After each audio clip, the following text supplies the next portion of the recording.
Welcome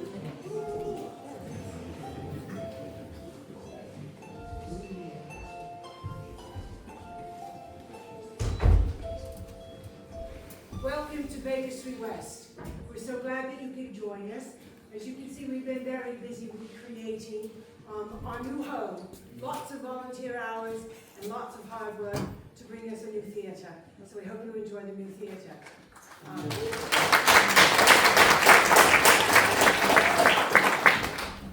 We also would like to thank our very first members of our Baker Street West Theatrical Society, because without your support, we wouldn't be here tonight either. So between volunteers and your support, being a member of our, founding member of our Baker Street West Theatrical Society, we're very grateful.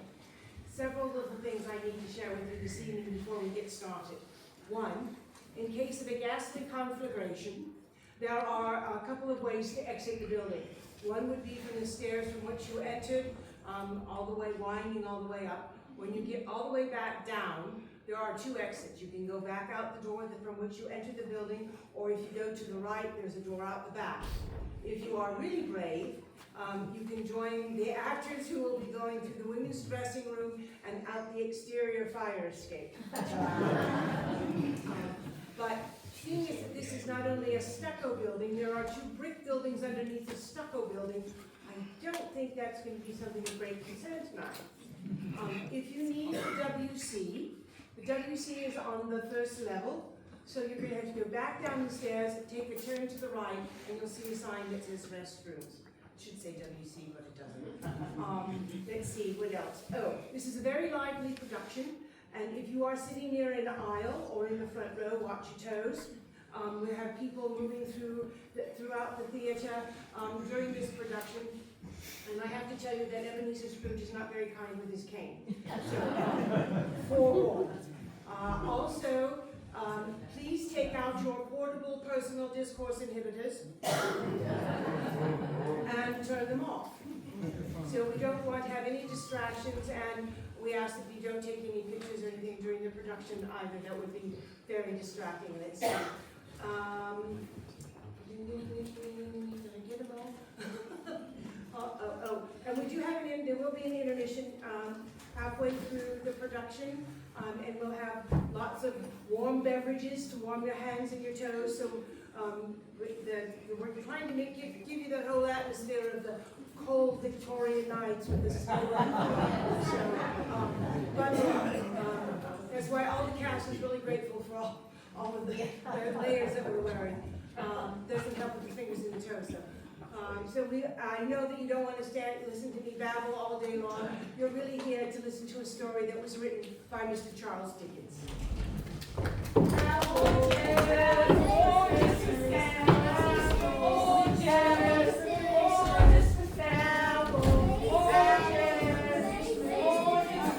Are you selling those oranges again? Those are very tired. Oh, yes, my sweet oranges are so much better than your rotten apples. There's no worms, not a single worm. See? No. Oh, look at Mrs. Cratchit. Mrs. Cratchit has lovely handiwork. Oh, special for Christmas. Lovely, lovely. Oh, and look, our carolers are here. Would you be so kind as to grace us with a song? Christmas is coming, Christmas is coming, the goose is dead and fancy. Please put a penny in the old man's hand. If you haven't got a penny, a halfpenny will do. If you haven't got a halfpenny, then God bless you. Christmas is coming, the goose is getting fat.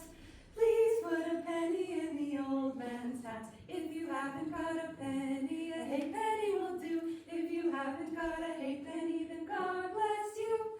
Christmas is coming, the goose is getting fat. Please put a penny in the old man's hat. If you haven't got a penny, a halfpenny will do. If you haven't got a halfpenny, then God bless you. My dear friends, I have always wished to have the wonderful pleasure of meeting you face to face at Christmas time, and to have an opportunity to share my father's tender fable of spiritual renewal. come home at Christmas? Oh, I should hope so. I do. Come home at Christmas.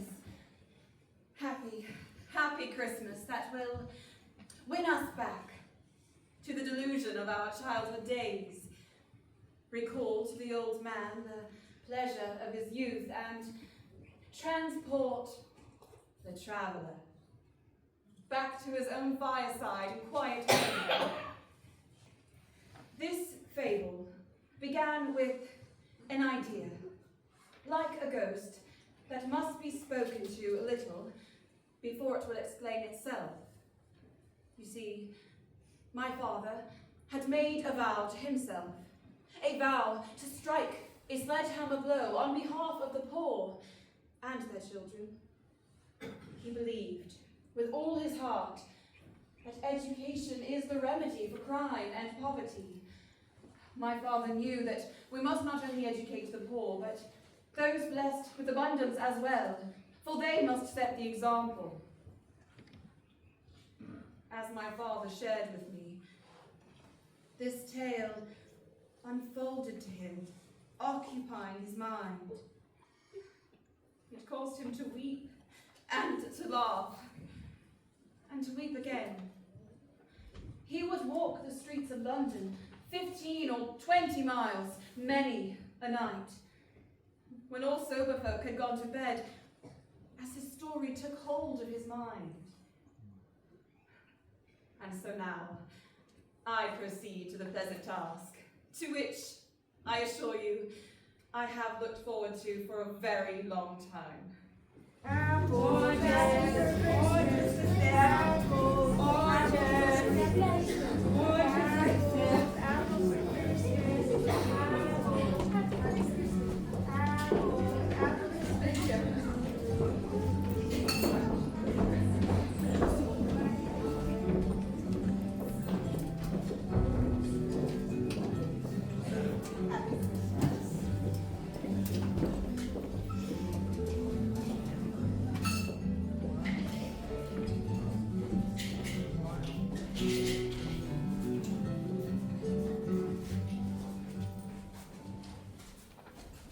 Marley was dead.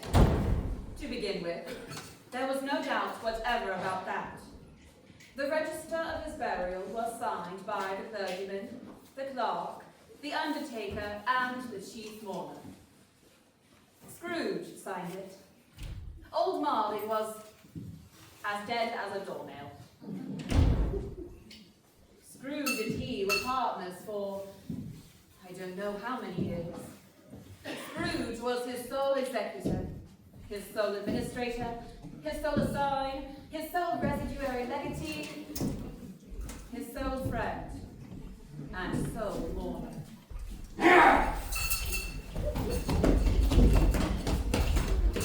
And even Scrooge was not so dreadfully cut up by the sad event, but that he was an excellent man of business on the very day of the funeral, and solemnized it with an undoubted bargain. There is no doubt that Marley was dead. This must be distinctly understood, or nothing wonderful can come of the story I am going to relate. Scrooge never painted out old Marley's name. There it stood, years afterward, about the warehouse door.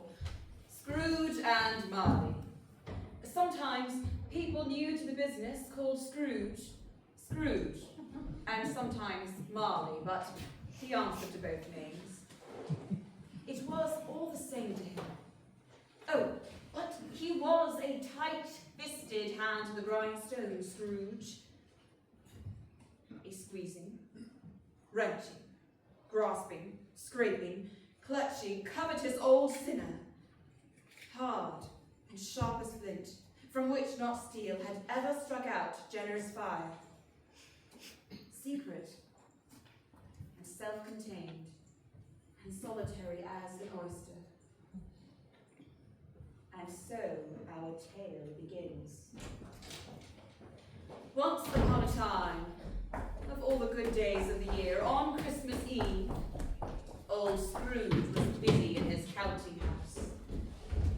was cold, bleak, biting weather. He could hear the people in the court outside go wheezing up and down, beating their hands upon their breasts and stamping their feet upon the pavement stones to keep warm. The city clocks had just gone 3, but it was quite dark already. It had not been night all day, and candles were flaring in the window of the neighbouring offices like ruddy smears upon the palpable brown air. The door of Scrooge's counting house was open, that he might keep his eye upon his clerk, who, in a dismal little cell beyond, was copying letters. Scrooge had a very small fire, but the clerk's fire was so very much smaller that it looked like one coal. But he couldn't replenish it, for Scrooge kept the coal box in his own room. And so, surely as the clerk came in with the shovel, the master predicted that it would be necessary for them to part. All that could be heard was the scratch of quill upon paper and the occasional sniffle from Scrooge's clerk. This soon would change with the abrupt arrival of an unwelcome visitor.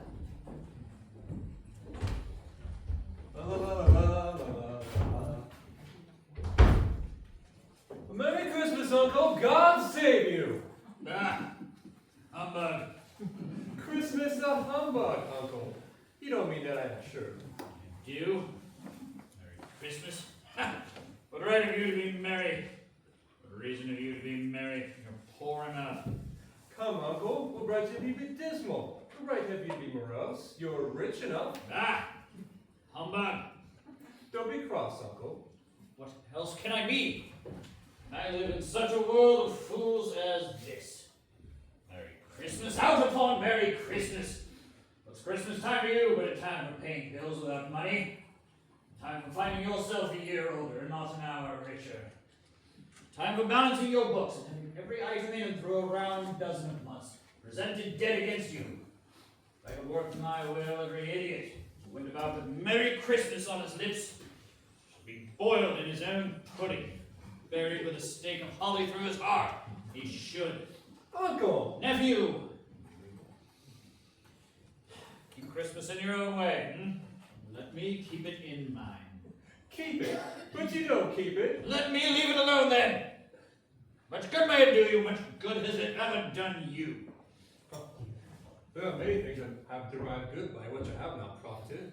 I dare say Christmas among the rest. But I have always thought of Christmas time, when it has come around, and apart from the veneration due to its sacred name and origin, anything can be apart from that, as a good time, as a kind, charitable, pleasant time. A time I know of the long calendar of the year where men and women seem by their own consent, open their shut up hearts and think freely of those below themselves, as if they really were fellow passengers to the grave, had not a race of creatures bound on other journeys.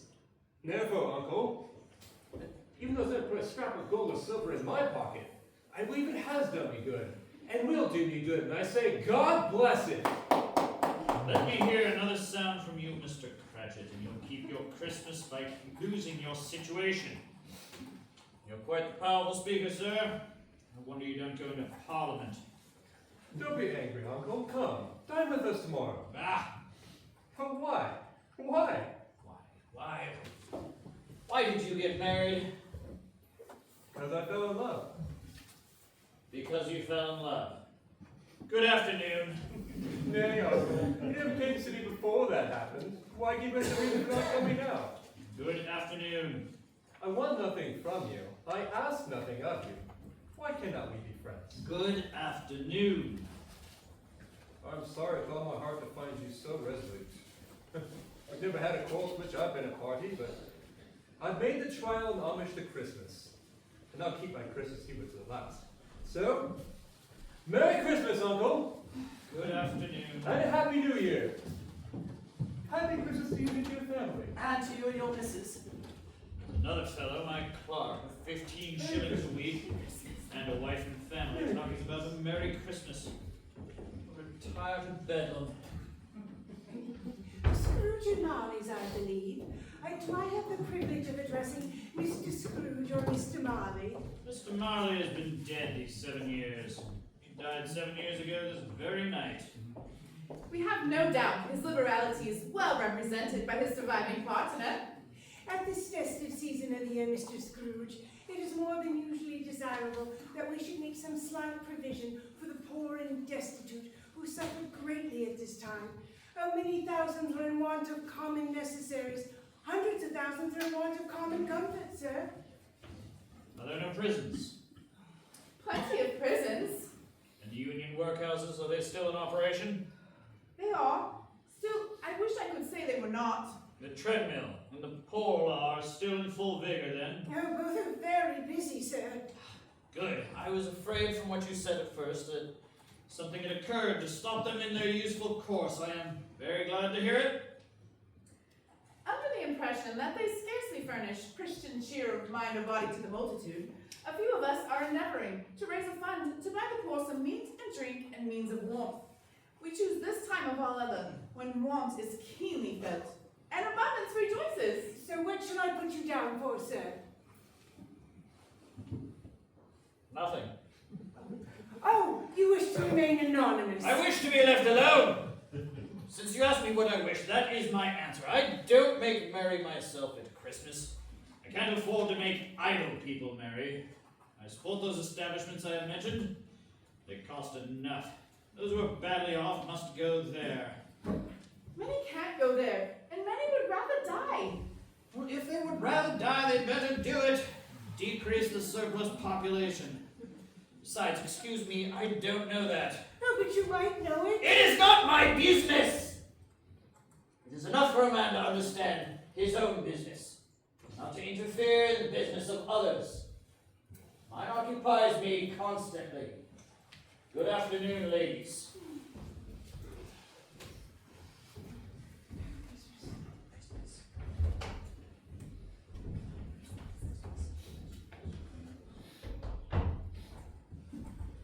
Meanwhile, the fog and the darkness thickened so that people ran about with flaring lamps, proffering their services to conduct others on their way.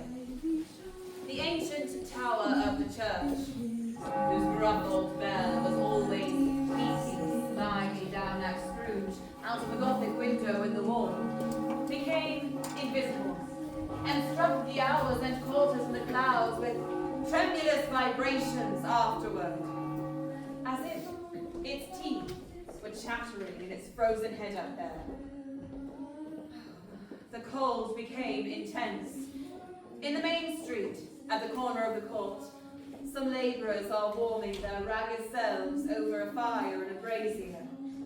They are warming their hands and blinking their eyes before the blaze in rapture. The brightness of the shops, where holly sprigs and berries crackled in the lamp heat of the windows, made pale faces ruddy as they passed.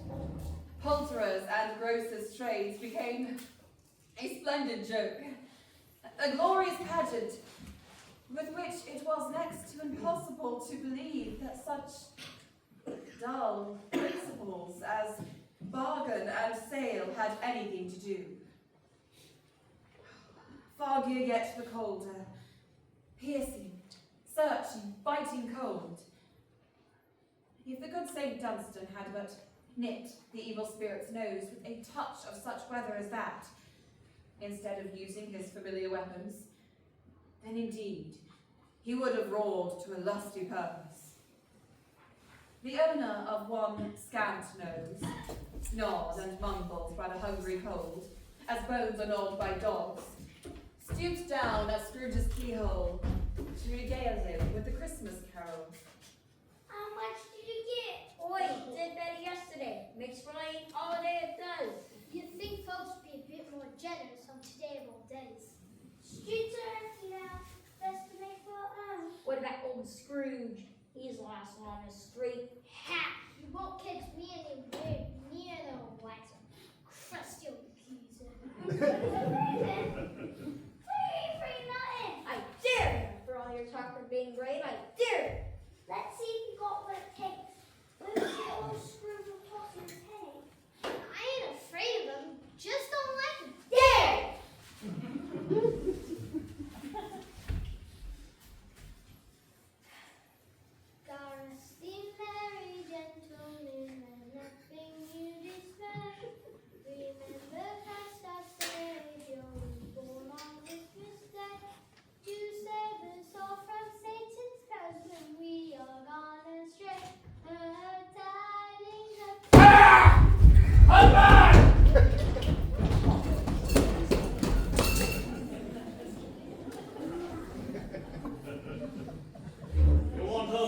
tomorrow, I suppose. If quite convenient, sir.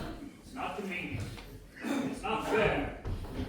If I were to stop half a crown for it, you think yourself ill-used, I'll be bound, and yet you don't think me ill-used when I pay a day's wages for no work. It's only 1 day a year, sir.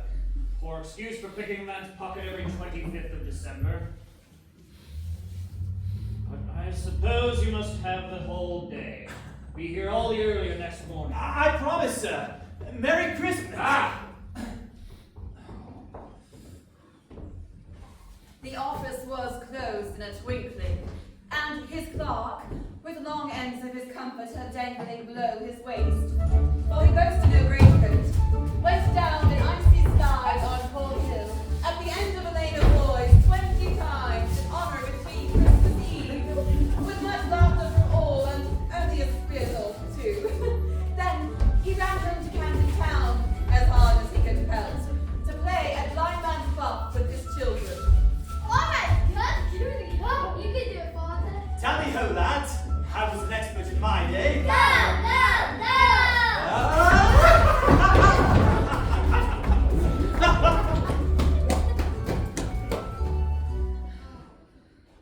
Scrooge, however, took his melancholy dinner in his usual melancholy tavern, and having read all the newspapers and beguiled the rest of the evening with his banker's book, went home to bed. He lived in chambers which had once belonged to his deceased partner. They were a gloomy suite of rooms in a forgotten house. It was old enough and dreary enough, for nobody lived in it but Scrooge, the other rooms being let out as offices. The yard was so dark that even Scrooge, who knew its every stone, was fain to grope with his hands. The fog and frost so hung about the black old gateway of the house that it seemed as if the genius of the weather sat in mournful meditation on the threshold.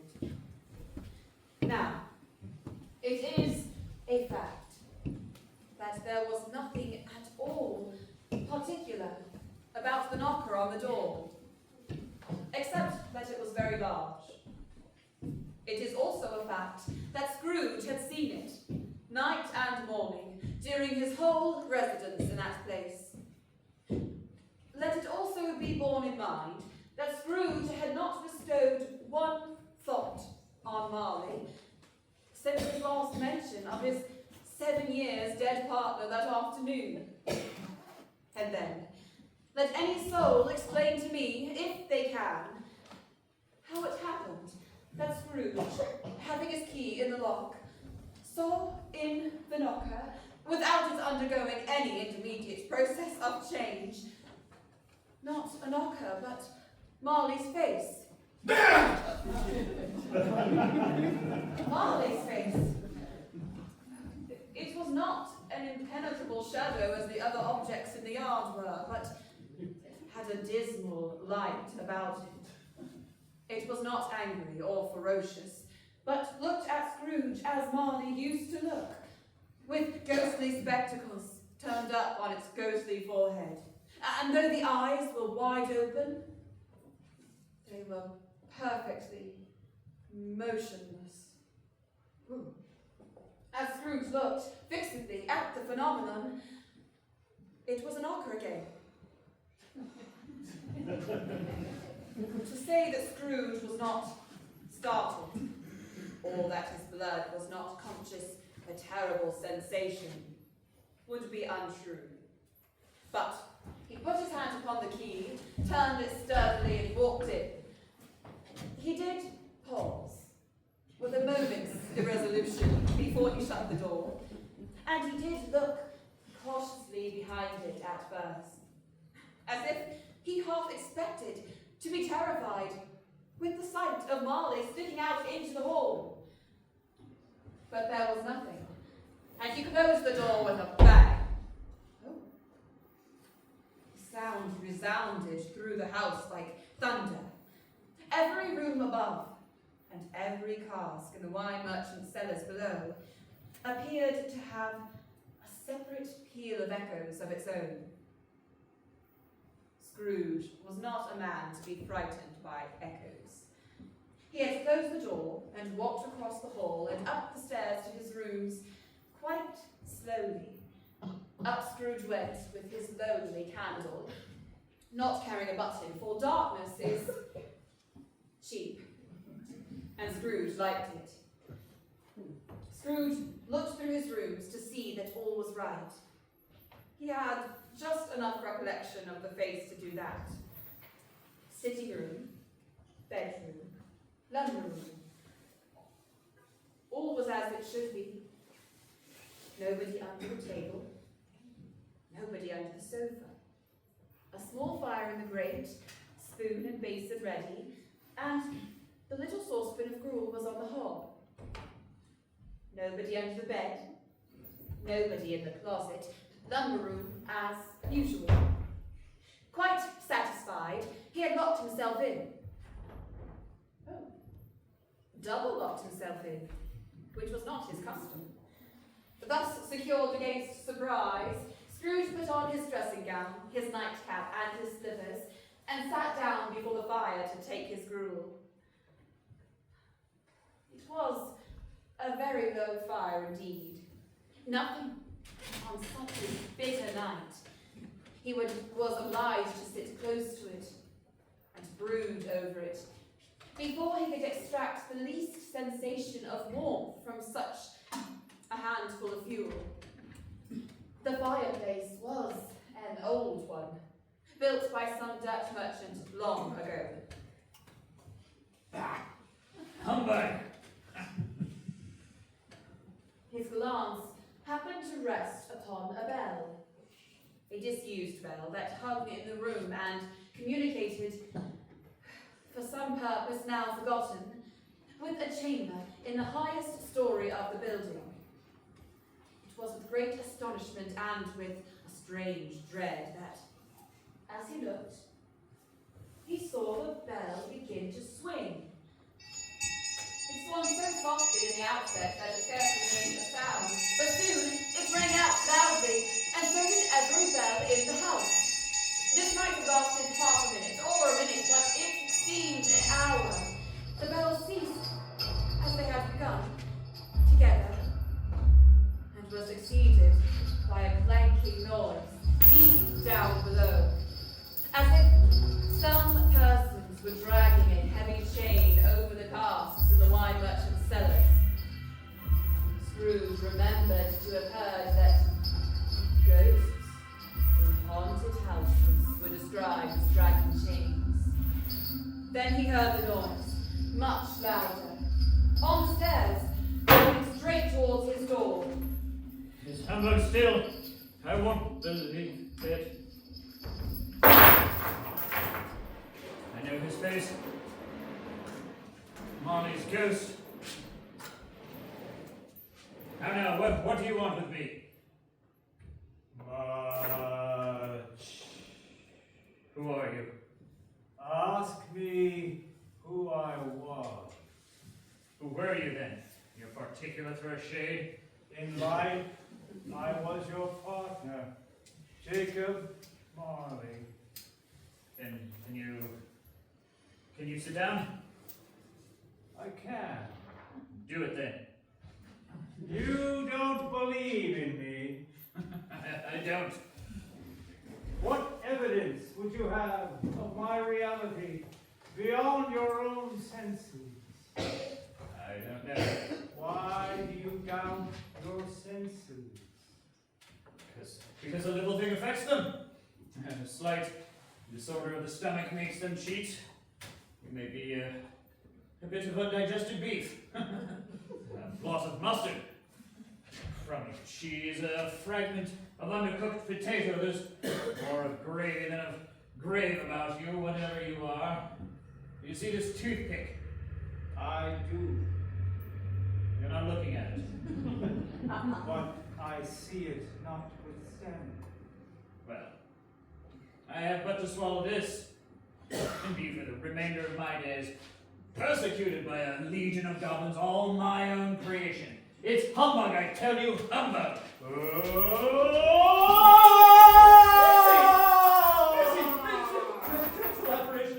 Why do you torment me? Man of worldly mind, do you believe in me or not? I do. I must, but why do spirits walk the earth, and why do they come to me? It is required of every man that the spirit within him must walk abroad amongst his fellow men and travel far and wide. And if that spirit goes not forth in life, it is condemned to do so after death. It is doomed to wander throughout the world, oh woe is me, and witness what it cannot share, but might have shared in life, and turn to happiness. Oh! You are fettered. Tell me why. I wear the chain I forged in life. I made it link by link and yard by yard. I girded it on myself of my own free will, and of my own free will I wore it. Is its pattern strange to you? Or would you know the weight and the length of the strong coil you bear yourself? It was full as heavy and as long as this 7 Christmas Eves ago. You have labored on it since. It is a ponderous chain. Jacob Marley, tell me more. Speak comfort to me, Jacob. I have none to give.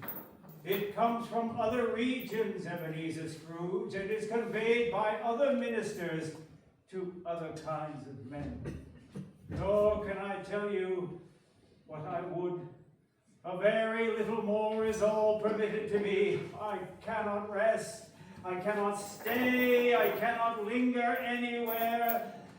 I never walked beyond our counting house. Mark me. In life, my spirit never roved beyond the narrow limits of our money-changing hole, and weary journeys lie before me. Must be very slow about it, Jacob. Slow. 7 years dead and traveling all this The time. whole time, no rest, no peace, incessant torture of remorse. You travel fast, then. I travel on the wings of the wind. You might have got over a great deal of ground in 7 years. Oh! Captured, bound, and double ironed, not to know that ages of incessant labor by immortal creatures, for this earth must pass into eternity before the good of which it is developed is all susceptible. Not to know that any Christian spirit, working kindly in its own little sphere, whatever that may be, will find its mortal life too short for its vast means of usefulness. Not to know that no space of regret can make amends for one life's opportunities misused. But such was I, oh, such was I. You were always a good man of business, Jacob. Business! Mankind was my business.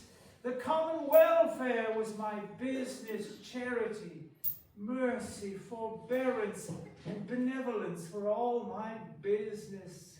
The dealings of my trade were but a drop of water in the comprehensive ocean of my business. Oh, at this time of the rolling year, I suffer the most. Why?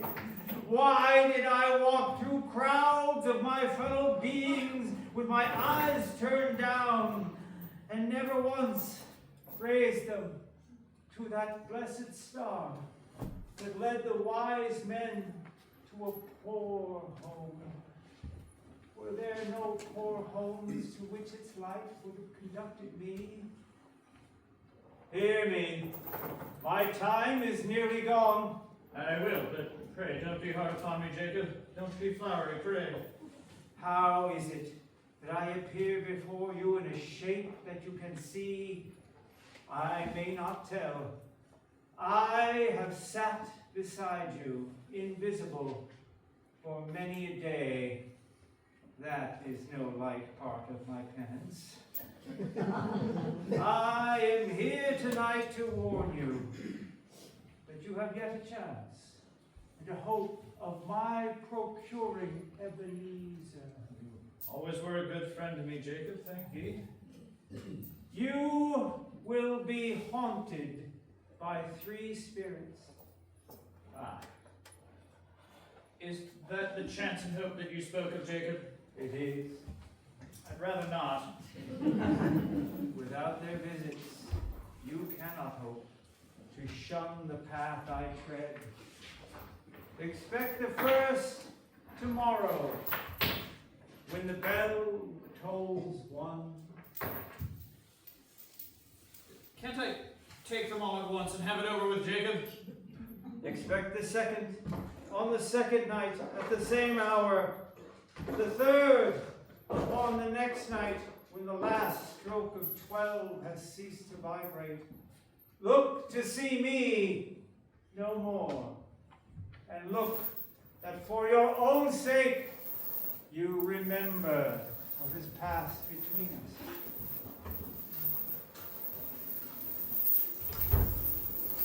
Scrooge became sensible of confused noises in the air, incoherent sounds of lamentation and regret, wailings inexpressibly sorrowful and self-accusatory. Scrooge looked after the spectre, desperate in his curiosity. The air was filled with phantoms, wandering hither and thither in restless haste, and moaning as they went. Every one of them wore chains, like Marley's ghost. Many had been personally known to Scrooge in their lives. He was quite familiar with one old ghost with a monstrous iron safe attached to his ankle, who cried piteously at being unable to assist a wretched woman with an infant whom he saw below upon a doorstep. The misery with them all was, clearly, that they sought to interfere for good in human matters, and had lost the power forever. Whether these creatures faded into mist, or mist enshrouded them, he could not tell. But they and their spirit voices faded, and the night became as it had been. Scrooge closed the window and latched the sill. He then examined the door. It was double locked, as he had locked it before. He tried to say humbug, but stopped at the first syllable, and, being much in need of repose, went straight to bed and fell asleep upon the instant.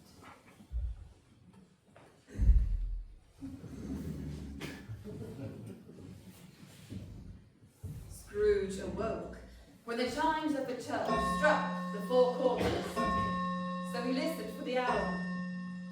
To his great astonishment, the bell went on regularly up to 12 and stopped. 12? It was past 2 when he went to bed.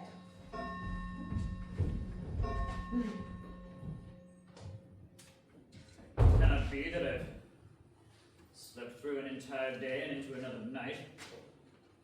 Cannot be that anything has happened to the sun. It is 12 at noon. Was it all a dream? 1/4 past.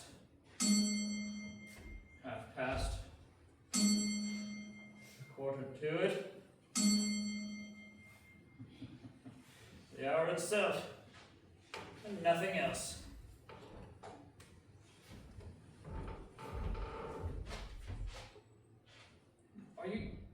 Are you the spirit whose coming was foretold to me? I am. Who? What are you? I am the ghost of Christmas past. Long past? No, your past. Your light is very bright. Can it be dimmed? What? Would you so soon pull the world's hand, the light I give? Is it not enough that you are one of those whose passions made this cap and forced me through trains of years to wear a low upon my brow? Good spirit, it was not my intention to offend. Never with intent or knowledge have I ever bonneted such a light spirit. What business would you have with me? Your welfare. Ah, night of unbroken rest would do more for my welfare. Your reclamation, then. Take heed. Come and walk with me. I am mortal and liable to fall. Bear with the touch of my hand, and you shall be upheld in more than this.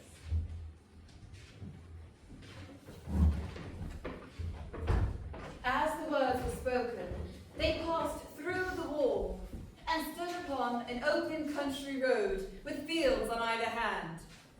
The city had entirely vanished. Not a vestige of it was to be seen. The darkness and the mist had vanished with it, for it was a clear, cold winter day, with snow upon the ground. Good heavens! I was bred in this place. I was a boy here. Your lip is trembling, and what is that upon your cheek? It is not but a blemish, a good spirit. Lead me where you will. Do you recollect the way? Remember it. I could walk it blindfold. Strange to have forgotten it after so many years. Let us go on. They walked along the road, Scrooge recognizing every gate and post and tree, until a little market town appeared in the distance. Some shaggy ponies now are trotting towards them, with boys upon their backs, who called to other children in country carts. All were in great spirits, and shouted to each other until the air was filled with laughter. Look, there's Bertie. Oh, he was always a very clever boy.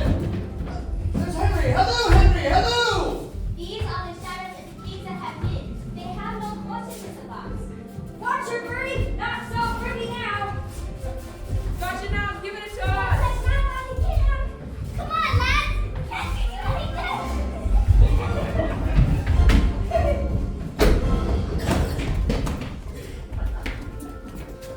They left the road for a well-remembered lane, and soon approached a school of dull red brick, with a cupola on the roof and a bell hanging in it. There was a chilly fairness in the place. Scrooge and the spirit crossed the hall to a long, bare, melancholy room, made barer still by the empty desks. At one of these, a lonely boy was reading. Scrooge wept to see his poor, forgotten self as he used to be. The school is not quite deserted. A solitary child, neglected by his parents, is left there still. Oh boy. I wish. No, but it's too late now. What is the matter? Nothing. There was a boy at my window last night singing a Christmas carol. I should like to have given him a little something, that is all. Let us watch. Someone is coming.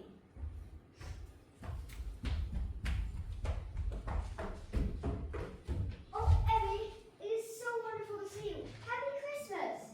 Ben, what a surprise! Why have you come? Dear, I have come to bring you home, dear brother. Whatever do you mean? I've come to bring you home. Home, little Fen? Yes, home for good and all. Home forever and ever. But Fen, what of father?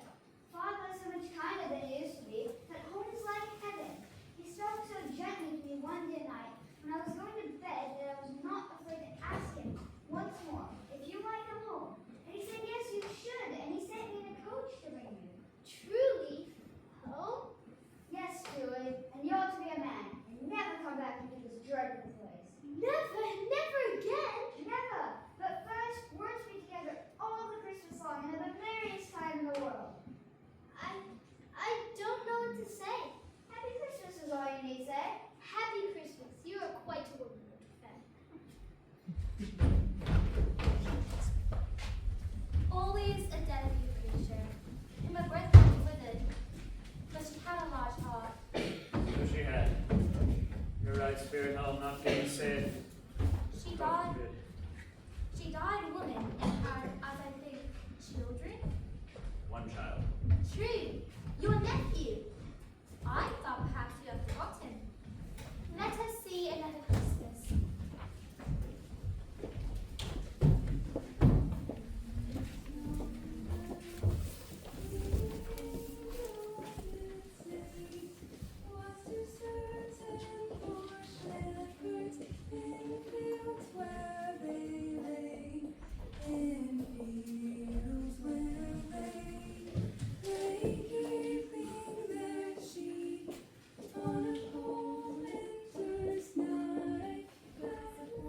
Do you remember this place? Remember it, was I apprenticed here? Look again. Why, it's Featherwing! Oh, bless me, it's old Featherwing alive again! Yo there, Ebenezer, Dick. Dick Wilkins. To be sure, he was always quite attached to me, was Dick. Oh, poor Dick, dear. My lads, no more work tonight. Christmas Eve, Dick. Christmas, Ebenezer. Now let's have the shutters up before a man can say Jack Robinson. Just so, sir, just so. Here they are, my lads. Clear away here. Let's have lots of broom. Here they are, Dick. Chinny up, Ebenezer. Hurry, Ebenezer, let's make lots of room. We need plenty of room for dancing. Dancing? Oh, not for me. Ah, but your bell will be here. You must try at least once.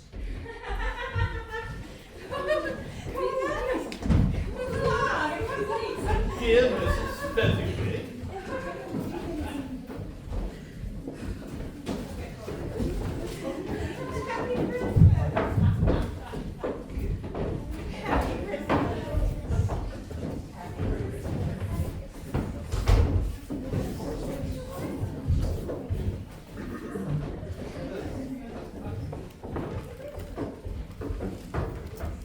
Happy Christmas, husband.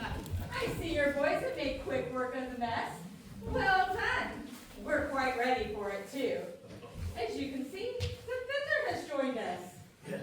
Yes, well, a lively tune is just what we need. As you wish, sir. A lively tune it is.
Very well done.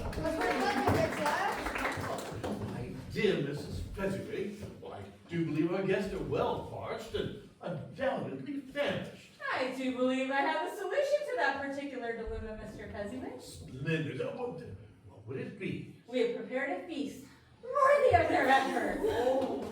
We have negus and beer to quench the thirst. And to appease their hunger, there is minced pies, roast beef, boiled mutton, and more cakes than you can count. Splendid. Oh, I am truly blessed with the best wife in all of England.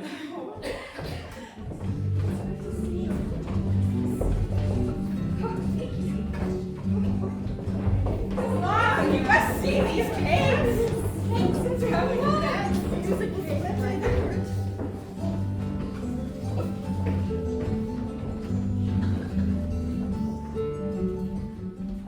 I dare say, Ebenezer, was that not the most splendid party ever? Mrs. Fezziwig truly outdid us this year. I declare, Ebenezer, there's no more generous employer than old Fezziwig. I dare say you are correct. Only a small matter to make these Small. Why, is it not? He has spent but a few pounds of your mortal money, 3 or 4 perhaps. Is that so much that he deserves in his praise? It isn't that, Spirited. It isn't that. It isn't.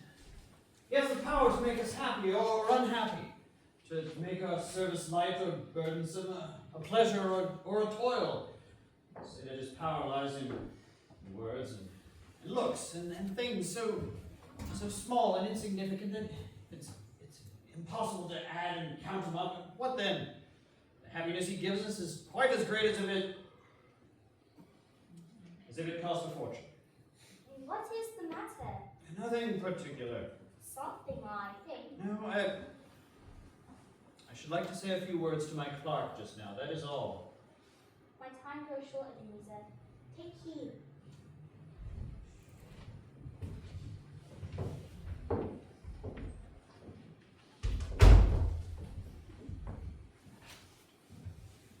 It matters little to you. Very little. Another idol has displaced me. And if it can cheer and comfort you in time to come, as I would have tried to do, then I have no just cause to grieve. What idol has displaced you? A golden one? One that would fill your coffers, if not your heart. This is the even-handed dealing of the world. There is nothing on which is so hard as poverty, and nothing that professes to condemn us as severity as the pursuit of wealth. You fear the world too much. All your other hopes have served into the hope of being beyond its sordid reproach. I have seen your nobler aspirations fall off one by one, until another passion, gain, engrosses you. Have I not? What then? Even if I've grown so much wiser, what then? I am not changed towards you. Am I? Our contract is an old one. It was made when we were both poor and content to be so. Until, in good season, we could improve our worldly fortune by our patient industry. You are changed. When it was made, you were another man. I was but a boy. Your own feeling tells you that you are not what you are. I am. That which promised happiness when we were one in heart is fraught with misery now that we are two. How often and how keenly I have thought of this, I will not say. It is enough that I have thought of it, and can release you.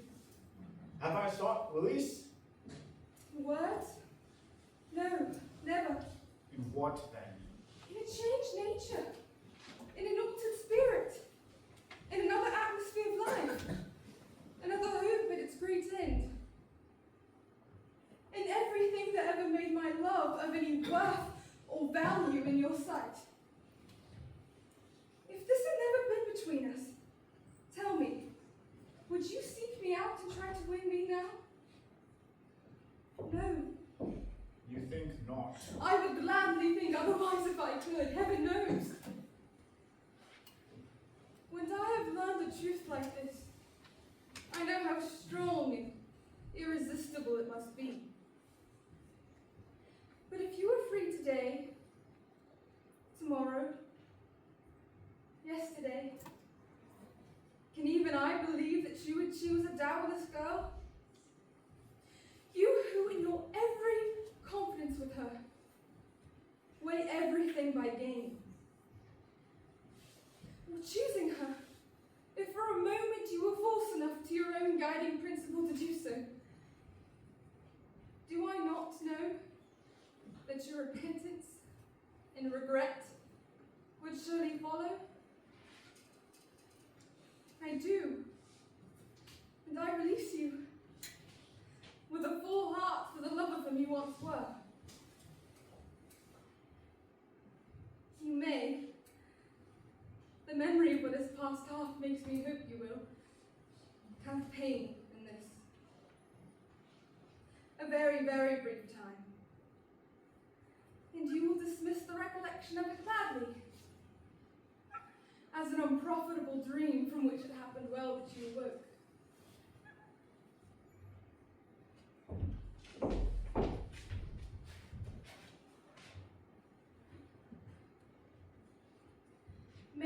happy in the life you've chosen. Come.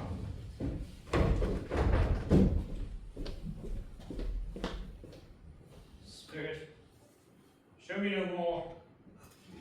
Conduct me home. Why do you delight to torment me? One shadow more. No! No more! Show me no more. I don't wish to see it. One shadow more. As Scrooge looked, they were in another time and place. A room, not very large or handsome, but full of comfort. Scrooge seemed overly interested in the room until he saw her. Now a comely matron, followed by her children. The noise in this room was perfectly tumultuous. Every child was conducting itself like 40. The consequences were uproarious beyond belief, but no one seemed to care. On the contrary, the mother laughed heartily and enjoyed them very much. Oh, Mother, I can hardly bear it. How much longer must we wait? Oh, Mother, you promised Papa would be home by now. What can we keeping him? What if Father was lost?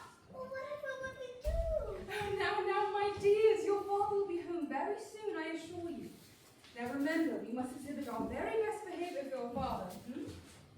There was heard a knocking at the door.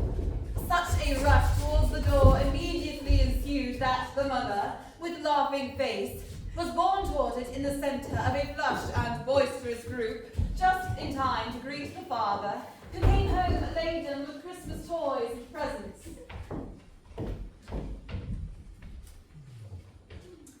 Now, what do we have here? I believe someone asked for a doll. Oh, she's beautiful. Thank you, Papa. Of course. And she's the latest fashion. Now, what do we have next? Ah yes, a rocking horse for our future groom. It's cracking. Thank you, Papa. Oh yes, and for our little scholar, a new story to read. Thank you, Papa. Will you read it with me? Of course, but perhaps not tonight. The shouts of wonder and delight with which the development of every package was received, the joy and gratitude and ecstasy, they were all indescribable alike. It is enough that, by degrees, the children and their emotions got out of the parlour and, by one stair at a time, up to the top of the house, where they went to bed, and so subsided. Now Scrooge looked on, more attentively than ever, at the parents. Belle, I saw a little friend of yours this afternoon. Who was it? Guess. How can I? Don't I know? Mr. Scrooge. Mr. Scrooge it was. I was passing by his office, and as it was not shut up and he had a candle inside, I could scarcely help seeing him. His partner lies on the point of death, I hear, and there he sat all alone. All alone in the world, I do believe. Oh dear, how sad.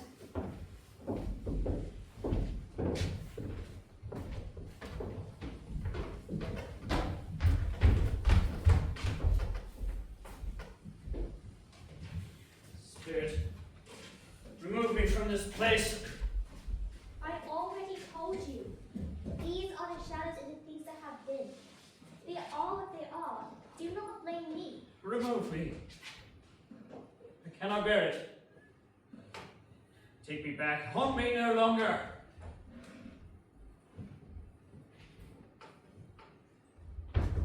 Scrooge observed that the ghost's light was waning, as was its influence over him. Seizing its cap and by a sudden action, pressed it down upon its head. The spirit dropped beneath it and was gone. Scrooge became conscious of being exhausted and overcome by an irresistible drowsiness, and had barely time to reel to bed before he sank into a heavy sleep.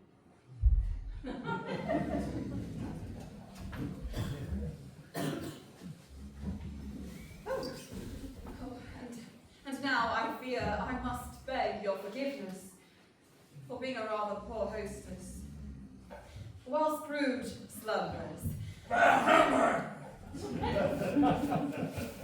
faithfully waiting for his next visitor, let us pause briefly in our telling of his story for a cup of Christmas cheer.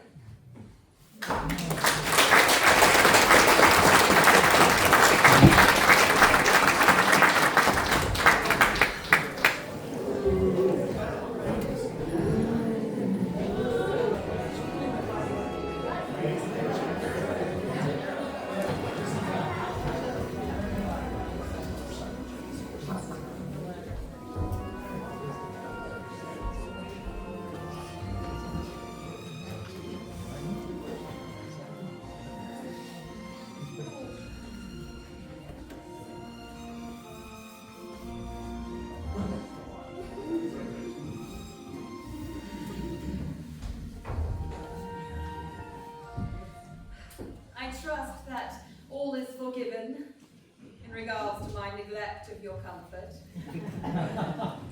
My hope is that you are as eager as I to return to my father's little ghost story. I recall that he was haunted at midnight and in the morning, on the sea and on the land, with Tiny Tim and Bob Cratchit ever tugging at his coat sleeve, as if impatient for father to get back to his desk and continue the story of their lives. Who is Tiny Tim, you might ask? Listen well, and you will soon discover his importance in the redemption of Ebenezer Scrooge.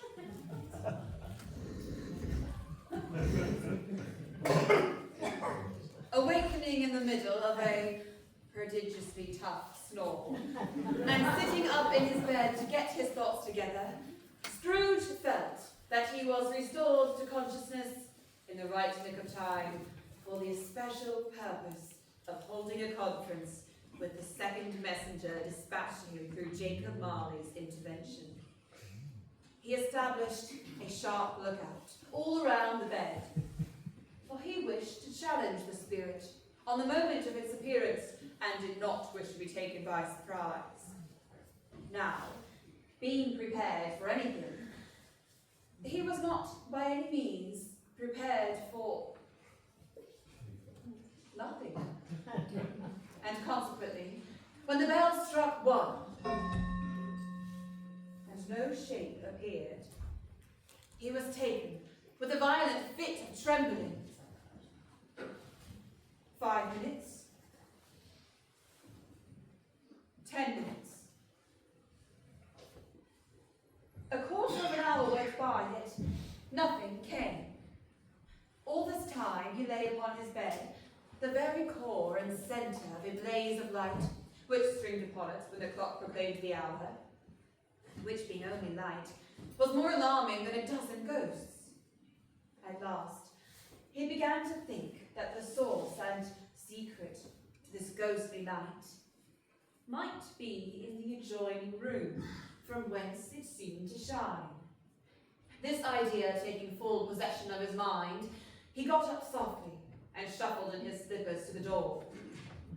The moment Scrooge's hand was on the lock, a strange voice called him by name and bade him enter. Ebenezer Scrooge, come in. Come in and know me better, man. I am the ghost of Christmas present. Now, look upon me. You have never seen the likes of me before. Never. I've never walked forth with the younger members of my family, meaning that while I am very young, my elder brother, born in these latter years... I don't believe I have. I cannot say that I have. Have you many brothers, Spirit? More than 1,800. That is a tremendous family to provide for. Spirit, conduct me where you will.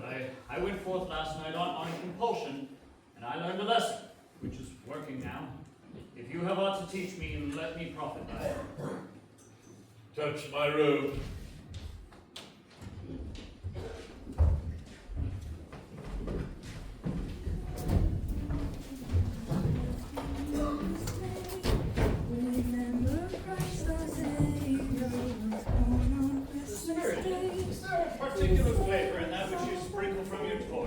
There he is. My own. Would it apply to any such dinner served on this night? To any kindly given. To a poor one most.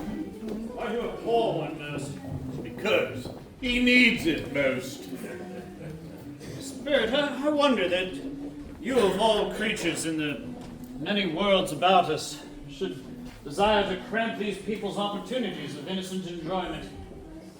I? You would deprive them of their means of dinner every seventh night, often the only night on which they can truly be said to dine at all, wouldn't you? I? But you seek to close these establishments every seventh day, and it amounts to the same thing. I seek. Forgive me if I'm wrong, but it has been done in your name or that of your families. There are some upon this earth of yours who claim to know us and do their deeds of passion, pride, ill will, hatred, envy, bigotry, and selfishness in our names, who are as strange to us and all our kith and kin as if they had never lived. Remember that, and charge their doings upon themselves, not us. I shall, dear Spirit, I shall. Come, let us look upon a family who truly understands the meaning of this day. Dear, so much to do. Peter, are the potatoes coming along? Oh, Mother, that was the very question you said. Potatoes are near done, looking just right. Of course, how silly of me. Hurry now, let's finish the table. Your father will be home soon. I hope it's soon. We passed the because we can smell our goose. Just how could you be so certain it was our goose and not the neighbor's? Oh, Mother, your stuffing is always the best. Sage and onion, it's wonderful. I can almost taste it. And the orange too. No one else has come to add an orange to their goose. It's the orange that gives it away. Of course you know it's our goose. My goodness, your noses have told the truth. For I do add an orange to help our goose be the most tender ever. Now, whatever has caught your precious father then, and your brother, Tiny Tim, and Martha warned us late last Christmas Day by half an hour. Here's my mother! Here's my mother! Hurrah! There is such a goose, Martha. It will be the best one ever. With sage? Yes. With onion? Yes, yes. With orange? Yes, yes, yes. And indeed will be the best. Why, bless your heart alive, how late you are. Oh, Mother, we had a deal of Christmas orders to finish up last night. Oh, and we had to clear away all of it by this morning. You know how peculiar Miss Wiggins is. Nothing could be out of place. Well, never mind, so long as you are come. Sit you down before the fire, my dear, and have a warm, Lord bless you. Father's coming. Wait, it's Rose Mother. Hi, Mother. Hi, Mother. Hi.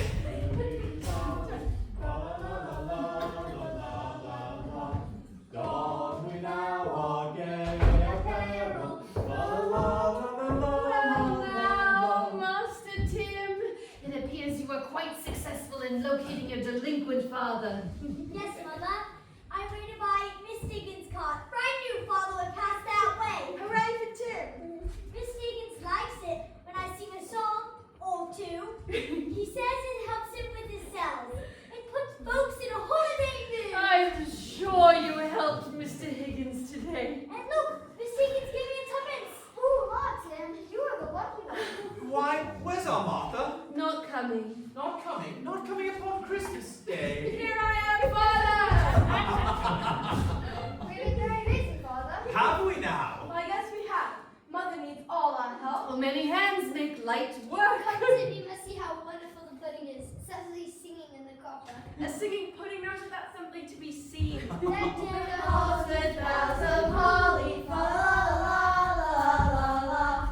'Tis the season to be jolly, fa la la la la la. We are blessed, are we not, to have such wonderful children? We are indeed. You stopped by church today? It is important for the season to give thanks. And how did little Tiny Tim behave? As good as gold and better. Somehow he gets thoughtful sitting by himself so much and thinks the strangest things you ever heard. He said coming home that he hopes people saw him in church because he was a cripple. And it might be pleasant for them to remember upon Christmas Day who made lame beggars walk and blind men see. Jingle bells, jingle all the way. Oh, what fun it is to ride in a one-horse sleigh. Hey!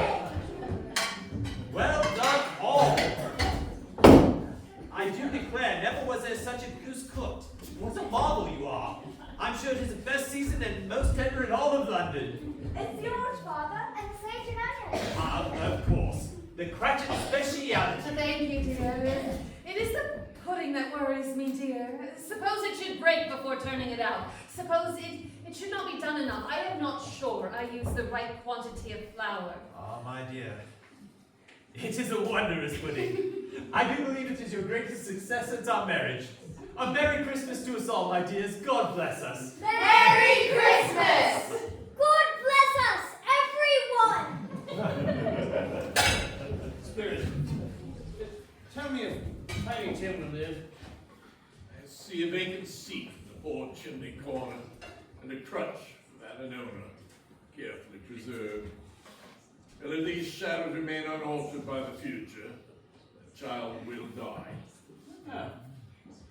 No, kind spirit, say he will be spared. If these shadows remain unaltered, none other of my race shall find him here. What then? Well, if he be like to die, he had better do it and decrease the surplus population. Man, if man ye be at heart, not adamant, or bear that wicked kind until you discover what the surplus is and where it is. Will you decide what men shall live, what men shall die? It may be, in the sight of heaven, that you are more worthless and less fit to live than millions, like this poor man's child. God, to hear the insect on the leaf pronouncing him the too much life to his hungry brothers in their bed. A toast. To Mr. Scrooge, I give you the founder of the feast, Mr. Scrooge. The founder of the feast, indeed. I wish I had him here. I'd give him a piece of my mind to feast upon, and I know he'd have a good appetite for it. My dear, the children, Christmas Day. It should be Christmas Day, I am sure, when one drinks to the health of such an odious, stingy, hard, unfeeling man as Mr. Scrooge. You know he is, Robert. Nobody knows it better than you do, poor fellow. My dear, Christmas Day. He is not the founder of the feast, dear husband. You are. You earned every farthing. I'll drink to his health for your sake and the day's, not for his. Long life to him. A Merry Christmas and a Happy New Year. He'll be very merry and very happy, I have no doubt. To Mr. Scrooge!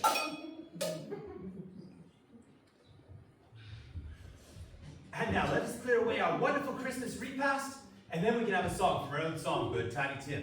Tim, you must lead the parade to the wash house. Deck the with bells a-calling, la la la la la la la. 'Tis the season to be jolly, la la la la la la la. Don we now our gay apparel, la la la la la la. They are not a particularly handsome family, certainly not well dressed. Their clothes are worn and their shoes are hardly waterproof. Even Peter very likely knows the inside of a pawnbroker's, but they are happy, grateful, and pleased with one another, and content with the times. Come along, Ebenezer Scrooge. Stay close. Look and listen. You'll see how well others know me.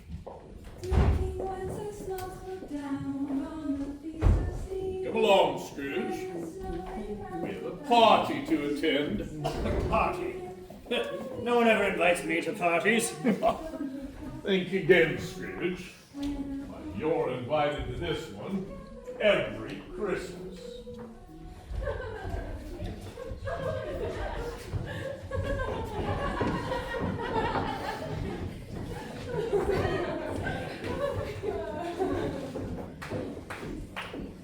Mrs. Cat is an elegant cat.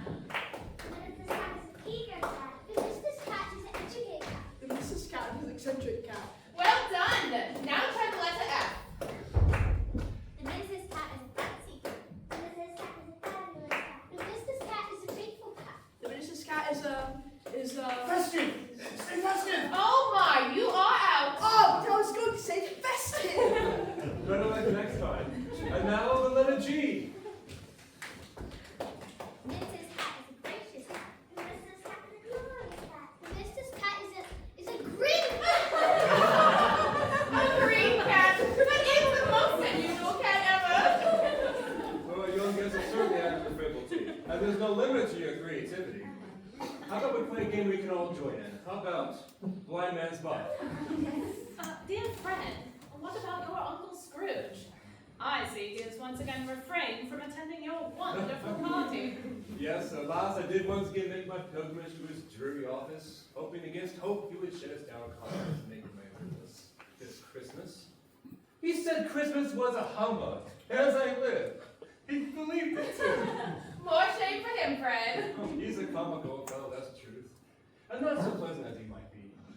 Still, his offenses carry their own punishment, and I've nothing to say against him. I'm sure he's very rich, Fred. At least you always tell me so. What of it, my dear? His wealth is of no use to him. He doesn't do any good with it. He doesn't make himself comfortable with it. He hasn't satisfaction thinking, he's never going to benefit us with it. Oh dear, I have no patience with him. I've heard all of this before. I have. I couldn't hang with him for a try. Who suffers by his ill whims? Himself. Always. He takes into his mind a dislike us, and he won't come and dine with us. What's the consequence? He doesn't lose much of a dinner. Indeed, I think he loses a very good dinner. Now, Fred, I really must agree with your dear wife, for it was indeed a most excellent dinner. You know what a competent culinary judge I am, Fred. I too believe Rose is to be commended. Dinner was wonderful, and I'm quite looking forward to dessert. Well, I'm glad to hear it. I've had any great faith in our young housekeepers. Oh, do go on, Fred. He never finishes what he begins to say. You're such a ridiculous fellow. I was only going to say that the consequence of his taking dislike to us and not making merry with us is, as I think, he loses some pleasant moments, which can do him no harm. I'm sure he loses pleasant companions he can find his own thoughts, either in his mouldy old office or his dusty chambers. I mean to give him the same chance every year, whether he likes it or not, for I pity him. He may rail at Christmas till he dies, but he can't help thinking better of it. I defy him. He finds me going there year after year saying, Uncle Scrooge, how are you? If it only puts him to vainly his poor clock 50 pounds, that's something. Well said. In all seriousness, though, I do think I shook him yesterday. I too hope you're right, Fred. It might do your uncle some good. Come, Fred, how about that game? You are quite right. Blind Man's Buff it is in. And you, my dear friend, are the first to go blind. Come along, children. Cook has prepared some special hot cocoa for you in the kitchen.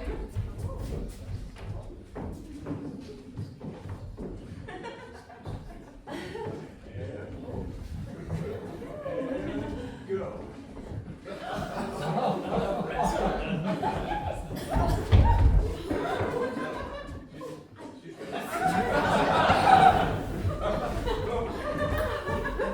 My time grows short. It's time for us to leave this house. But it's such a wonderful party, Spirit. I had no idea. Might we stay a little longer? Time grows short. Look, Spirit, here's a new game. Just 1/2 hour more, Spirit. Just one. Is it an animal? Yes. Does it have feathers? No. Is it smaller than a mouse? No. Is it foreign? No. Is it alive? Yes. Is it disagreeable? Yes. Does it growl? Yes. Is it a dog? No. Is it savage? Yes. And does it live in London? Yes. Does it grunt? Yes. Is it a bull? No. Does it live in a menagerie? No. And does it walk the streets? Yes. Is it a bear? A bear walking the streets? Oh I found it out. I know what it is, Fred. I know what it is. Do you? Yes, it growls. It's disagreeable. It lives in London and it walks the streets. Yes, yes, yes, and yes. What is it? It's your Uncle Scrooge. I guess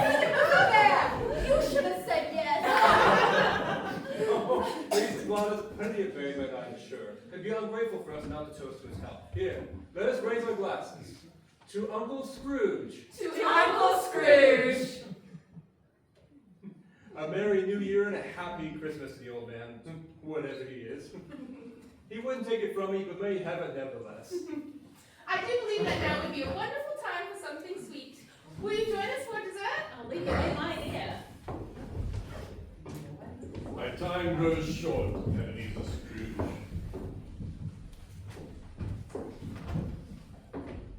Our spirit's lives truly so short. My time upon this globe is very brief. It's tonight. Tonight. Tonight. At midnight. Ah, the time draws near.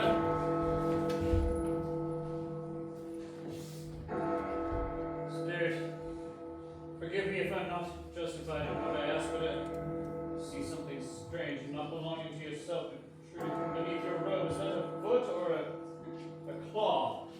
It might be a claw for the flesh that is upon it. Look here. Here, man. Down here, look. Spirit, are they yours? They are man's. They cling to me, appealing from their fathers. The boy is ignorance. The girl is want. Beware them both, in all their degree. And most of all, beware this boy. For on his brow, I see that written which is doom. Unless the writing be erased, deny it, slander those who tell it ye, admit it for your factious purposes, and make it worse, and by the end. Have they no refuge or resource? Are there no prisons? Are there no workhouses? Use my own words to torment me, Spirit. Are there no prisons? Are there no workhouses? Are there no prisons? Are there no workhouses? Are there no prisons? Are there no workhouses? Scrooge looked about him for the spirit, but saw it not. As the last stroke ceased to vibrate, he remembered the prediction of old Jacob Marley, and Scrooge, dreading what he would see, for he knew there was more to come, that the worst was yet to come. Lifting up his eyes, he beheld a solemn phantom, draped and hooded. Its mysterious presence filled him with a solemn dread. Although well used to ghostly company by this time, Scrooge feared the silent shape so much that his legs trembled beneath him, and he found that he could hardly stand. It thrilled him with a vague, certain horror to know that behind the dusky shroud there were ghostly eyes intently fixed upon him. The phantom slowly, gravely, silently approached. When it came near him, Scrooge bent down upon his knees. For in the very air through which this spirit moved, it seemed to scatter gloom and mystery. I am in the presence of the ghost of Christmas yet to come. You are here to show me shadows of the things which have not yet come to pass, but which will pass in the time that is before us. Is that so, Spirit? Ghost of the future, I fear you more than any specter I have seen, but as I know your purpose is to do me good, and as I hope to be a better man than I was then, I am prepared to bear you company, and to do so with a thankful heart.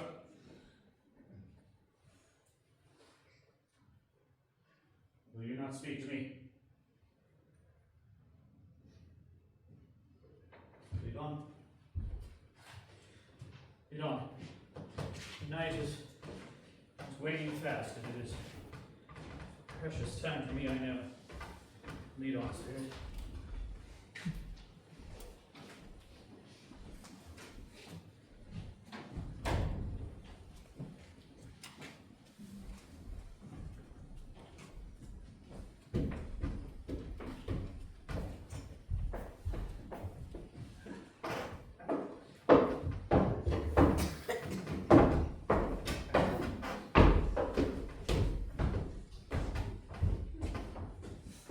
Well, that was most satisfying.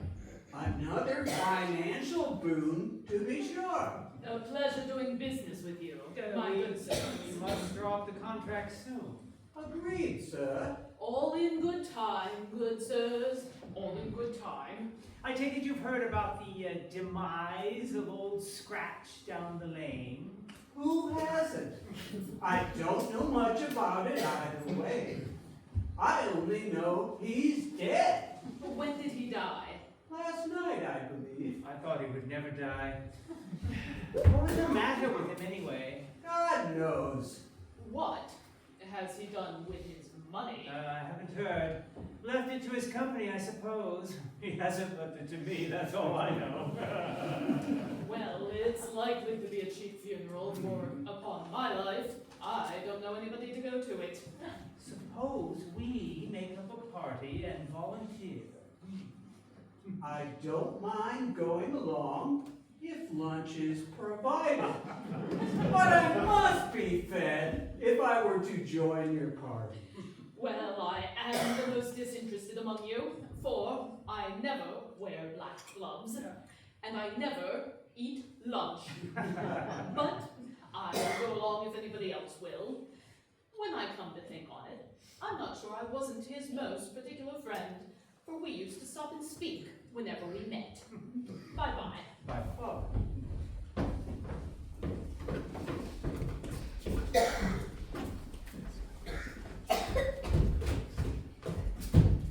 Please, Dad, just a penny, sir. Please, sir. I can get some for the baby. Of course, my dears. It is Christmas, after all. Thank you, sir. Happy Christmas to you.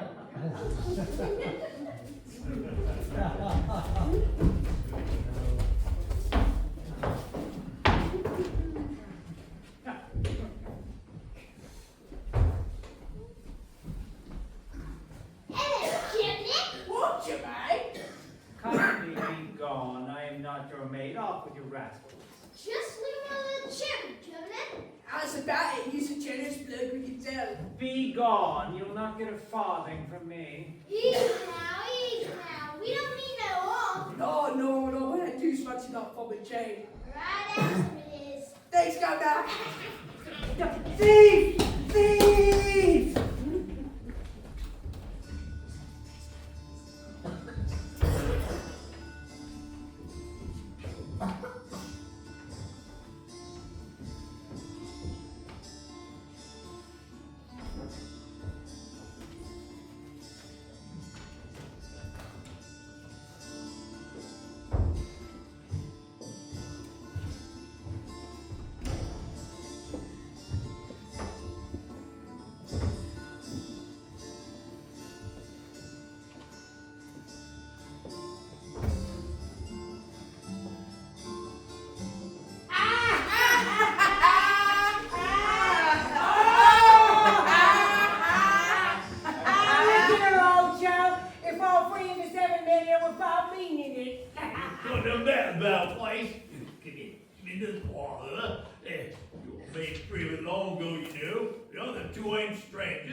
Suitable to our calling and well matched we are. He doesn't bother.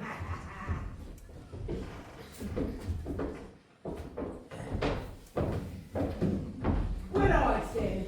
Woodard's, Mrs. Gilbert.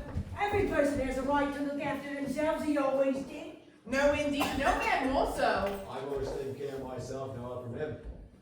Well, don't stand there staring as if you was afraid, woman.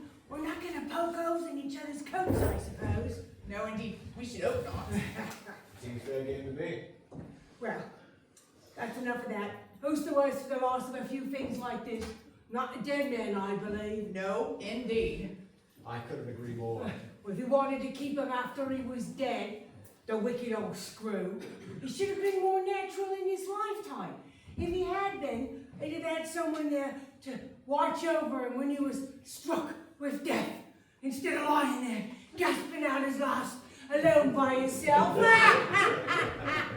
true word was ever spoken. Certainly, I couldn't agree more. It's a judgment on him. Oh, it should have been a little heavier one. You may depend on it. I could have laid my hands on anything else.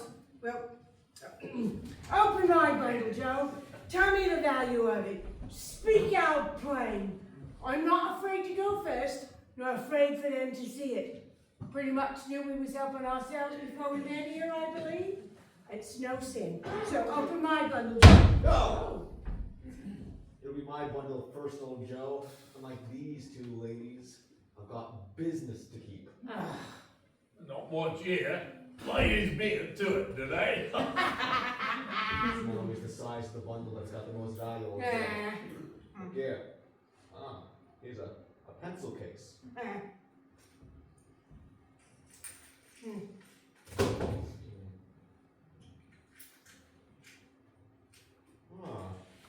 There's a pair of fancy sleeve buttons.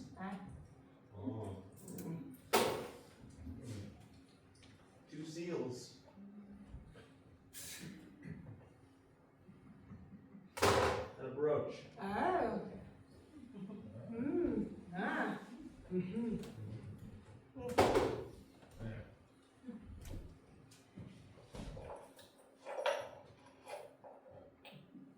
Right. That sure count. I wouldn't give you another sixpence if I was a good boy for not doing it. Who's next? That'll be me, old Joe.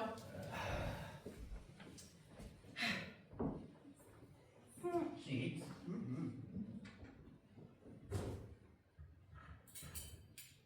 Ew.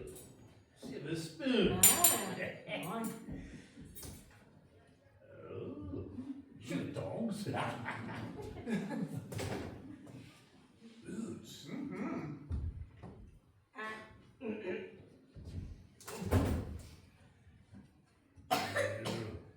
Always gives too much to the ladies. Weakness of mine, you see. That's how I ruins myself. That's your account. Who asked me for another penny? And made it the open question? Well, I'd repent of being too liberal and knock off half a crown. It's your generosity, Joe, that stands out among the rest. Now open my bundle, Joe.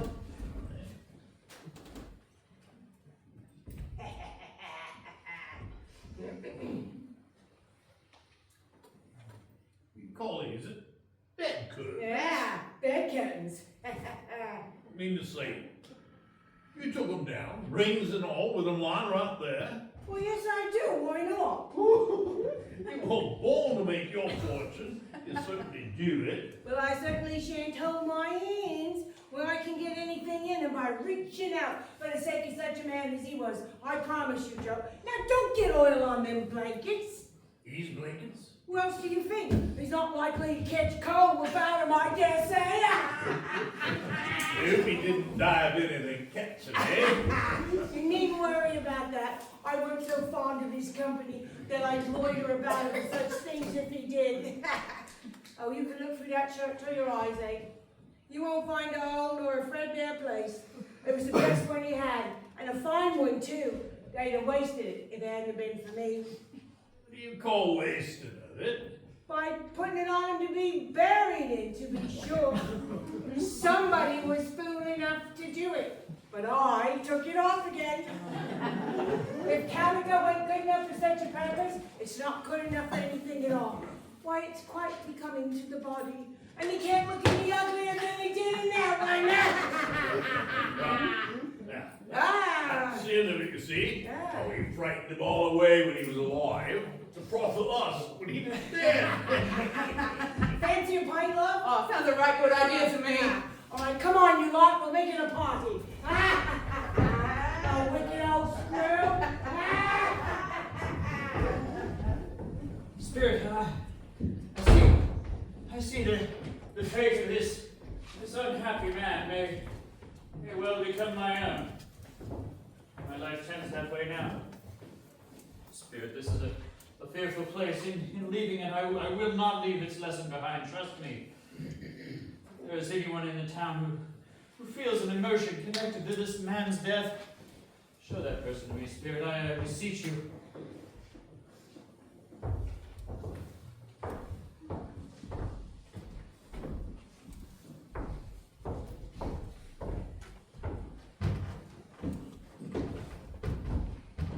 Oh, I was so worried. What has kept you so long? First, I traveled to his office. To my surprise, found it shut. That is quite strange indeed. I pondered as to what to do next, and it came to me that I should ask his clerk. I do know he and his family live in Camden Town. That is quite clever of you, my dear husband. Did you find him? There was no need, for I found the answer to your question by accident. Is it good or bad? Bad. Oh, we are quite ruined then. No, there is hope yet, Caroline. If he relents, there is. Nothing is without hope if such a miracle has happened. Oh, my dear, he is past relenting, for he is dead. Oh, thank God.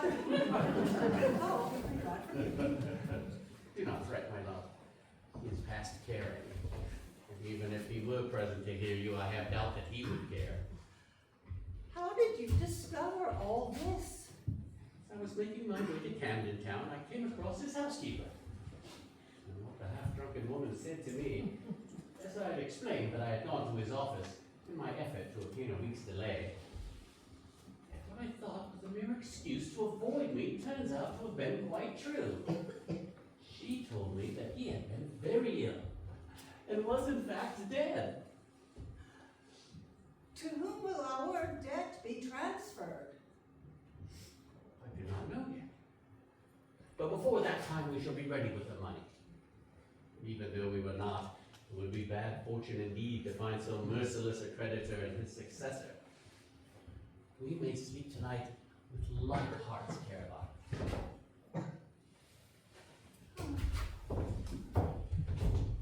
Is this the only emotion that you can show me connected to a man's death? Pleasure. Let me see some tenderness connected to a death, Spirit, for the memory of what I have seen will be forever present to me.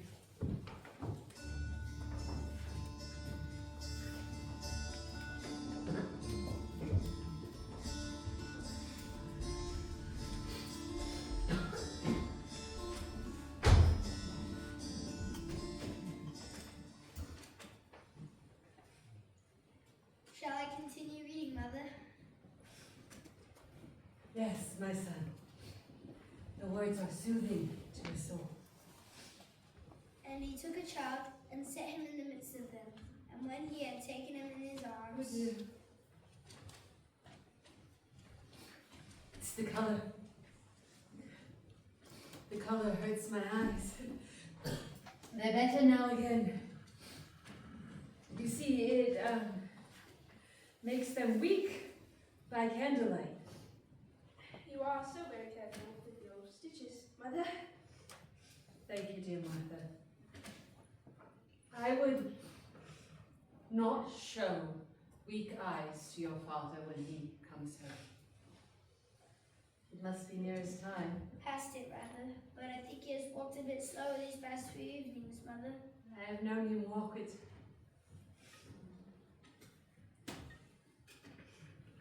I have known him walk with Tiny Tim on his shoulder. Very fast indeed. And so have I. But he was light to carry, and your father loved him so that it was no trouble. No trouble. Look, here's Father now. Don't mind it, Father. Don't be grieved, Father.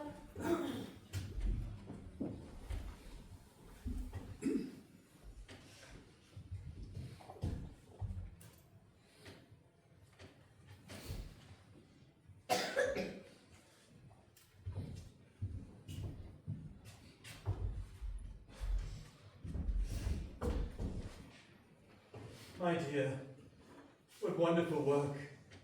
You'll be done long before Sunday. Sunday! You went there today then, Robert. You spoke with the vicar. Yes, my dear, he was most kind. I wish you could have gone. It would do you good to see how green a place it is. We shall see it often. I promised him we'd go there on a Sunday. My little child. My little child.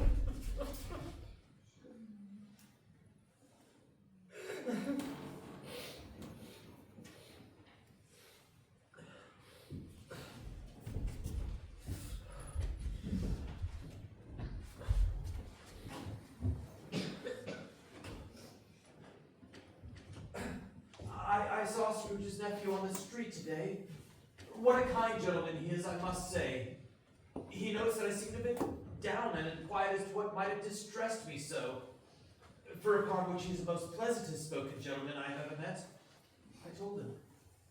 He said he is heartily sorry for it, and heartily sorry for my good wife. How he ever knew that, I don't know. You what, my dear? Why, that you were a good wife! Well, everyone knows that. Very well observed, my boy. I should hope they do. Heartily sorry, he said, for your good wife. If there's anything I can do for you, he said, giving me his card, pray come to me. That is where I live. Now, it wasn't so much as for anything he might do for us, as for his kind manner, that it really was quite wonderful. It seemed as if he had known our Tiny Tim and felt with us. Sure, he is a good soul. Oh, you would be sure of it, my dear, if only you saw and spoke to him. Why, I wouldn't be at all surprised, mark what I say, if you got Peter here a better situation. Oh, only hear that, Peter! And then Peter will be keeping company with someone setting up for himself. Get along with you. It's just as likely as not one of these days. Though there's plenty of time for that, my dears. And I know that, however, and whenever we part from one another, we shall not forget this first parting that there was among us, shall we? Never, Father. I know that when we recollect how patient and how mild a child he was, though he was only a little child, we will not quarrel easily among ourselves and forget poor Tiny Tim in doing so, shall we? No, never, Father. I am happy. I am very, very happy.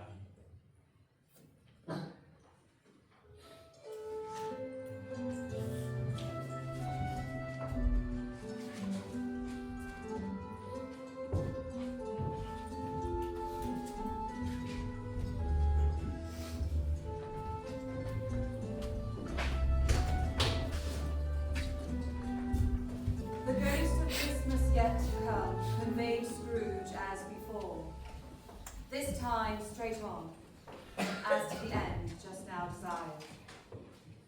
The spirit stopped. The hand was pointing ahead to a churchyard, overrun with grass and weeds, the growth of vegetation's dead, not life, choked up with too much burying.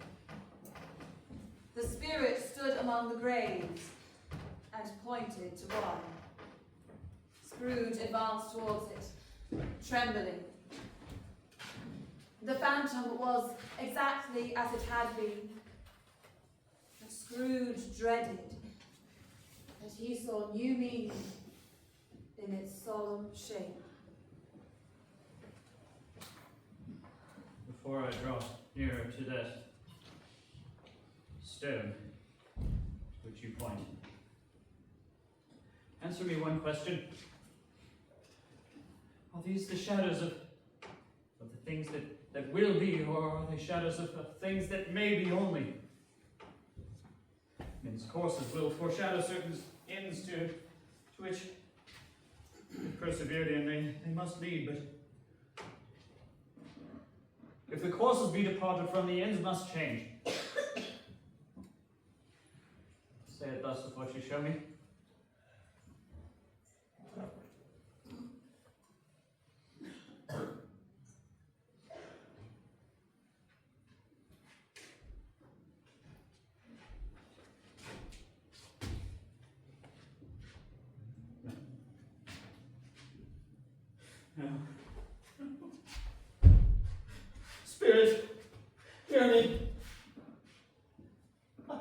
I am not the man I was. I am not the man that I must have been but for this intercourse. Why show me this if I am past all hope? Good spirit, your nature intercedes for me and pities me.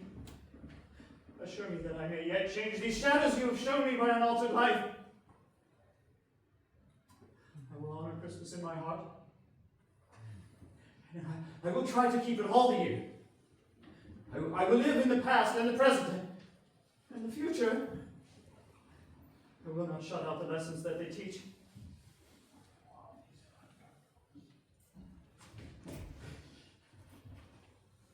Tell me I may sponge away the writing on the stone. Please, Spirit.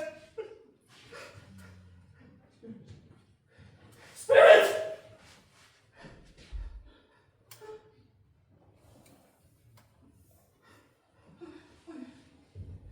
I will live in the past and the present and the future.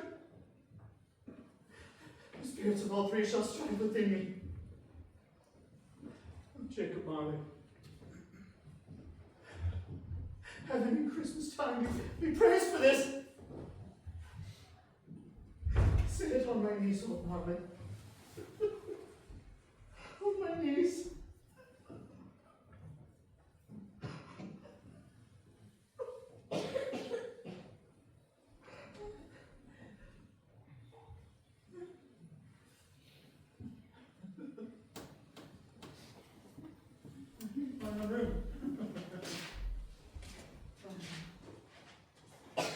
I am bed, my own things.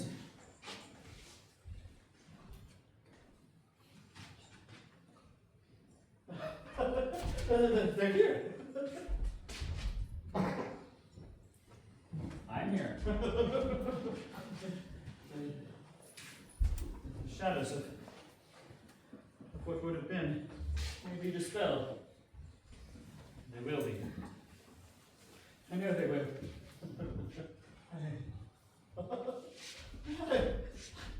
don't know what to do first. I'm as light as a feather. I'm as happy as a schoolboy. I'm as giddy as a drunken man. Hello. There's the door. There's the door by which the ghost of Jacob Marley entered. And there's the window where I saw the wandering spirits. It's all right. It's all true. It all happened. Oh, Merry Christmas to everyone. And a Happy New Year to all the world.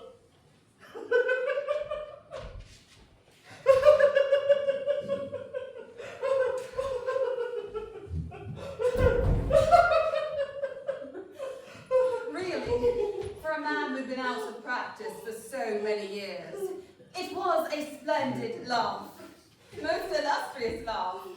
The father of a long, long line of brilliant laughs.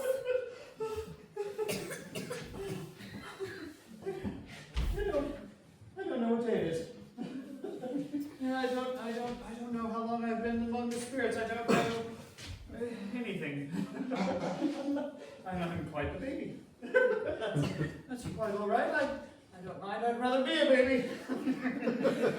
He was checked in his transport by churches ringing out the illustrious peals he had ever heard. Oh, glorious, glorious! Running to the window, he opened it and put out his head. No fog, no mist. Clear, bright, jovial, stirring, cold, cold. Piping for the blood to dance to, golden sunlight, sweet fresh air, merry bells, oh glorious, glorious! Hurry up, lads, or we'll be late! Come on, come on, it's Christmas. Legends always keeps up on this day. Hello, what's today? Eh, what did you say? What's today, my fine fellow? Today, why? Christmas Day. It's Christmas Day.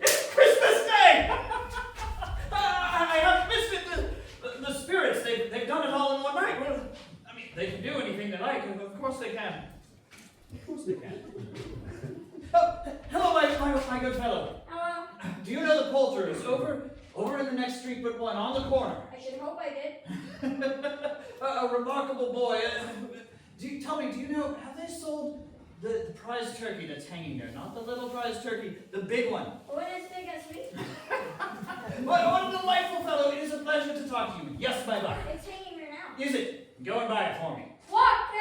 No, I am in earnest. Go and buy it and bring the man here that I may give him directions of where to take it. Come back with the man and I'll give you a shilling. Come back with the man in less than 5 minutes. I'll give you half a crown. Yes, sir.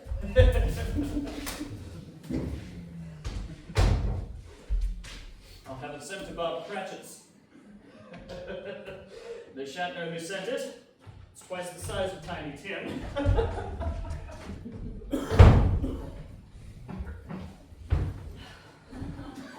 He wrote the address down for the poulterer with a hand that was not a steady one. He got busy with his garments, turning them inside out, putting them on upside down, tearing them, mislaying them. He was so flustered and so glowing with his good intentions. Shaving was not an easy task, for his hands continued to shake very much, and shaving requires attention, even when you don't dance while you are at it.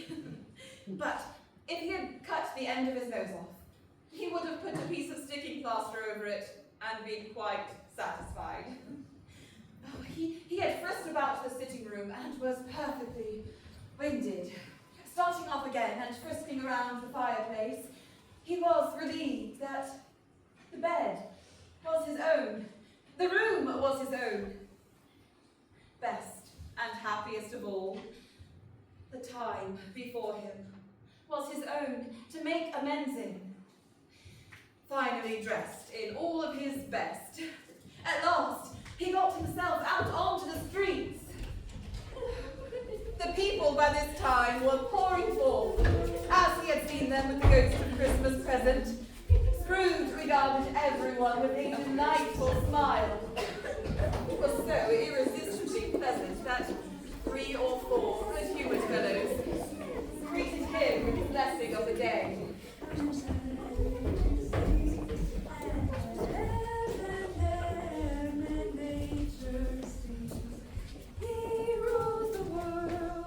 Splendid knocker.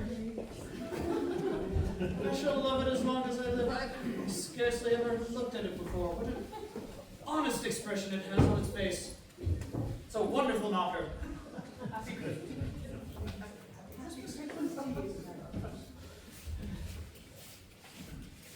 And here is the poulterer. Merry Christmas to you, my good sir. Merry Christmas to you, Mr. Scrooge.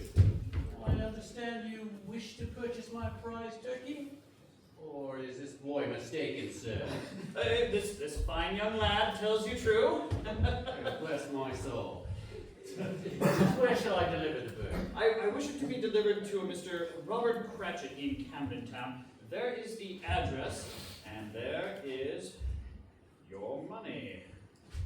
There you are. Now, if I recall, the turkey is quite large. Nearly as large as our young friend here. Too large, in fact, to carry to Camden Town. You must have a cab. Blimey, right you are. Happy Christmas, Mr. Scrooge. And a happy Christmas to you too, sir. And haven't forgotten, as promised, half a crown for you, my friend. Thank you, Governor. It's real enough. Happy Christmas to you. Merry Christmas, Mrs. Scrooge.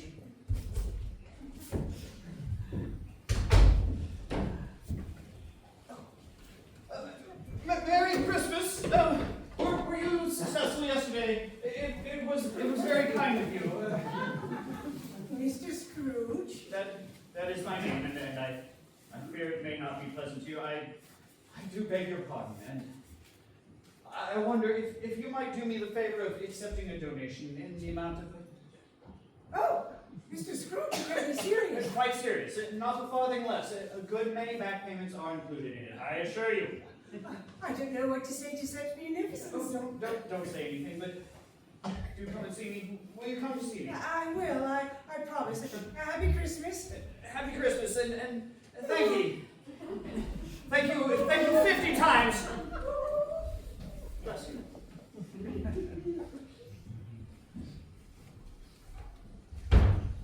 He went to church and walked about the streets and watched the people hurrying to and fro. Everywhere he looked, he found that everything could yield him pleasure.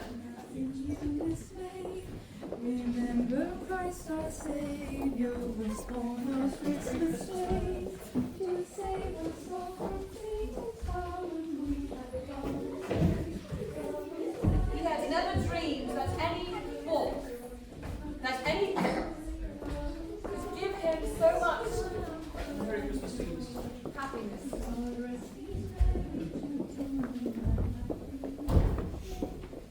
In the afternoon, he turned his steps towards his nephew's house.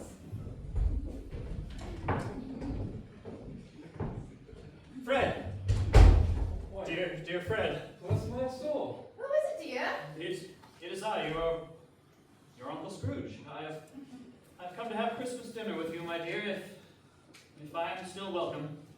Why, of course you are welcome. You are most welcome indeed. Oh.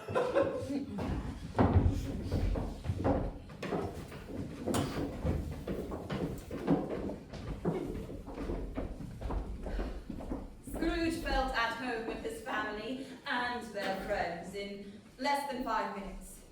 The table was spread out in great array. Nothing could be heartier. All of the guests arrived that he had glimpsed on his travels with the ghost of Christmas present. Wonderful party, wonderful games, wonderful unanimity, wonderful happiness. The next morning came, and he was early at the office. He was early there. If only he could get there first and catch Bob Cratchit coming late. That was the thing he had set his heart upon. And he did it. Yes, he did. Scrooge checked his watch. 9 o'clock. No Bob. 1/4 past. No Bob. He was full 18 minutes and a half behind his time. Scrooge stood with his watch in hand as Cratchit rushed in the door.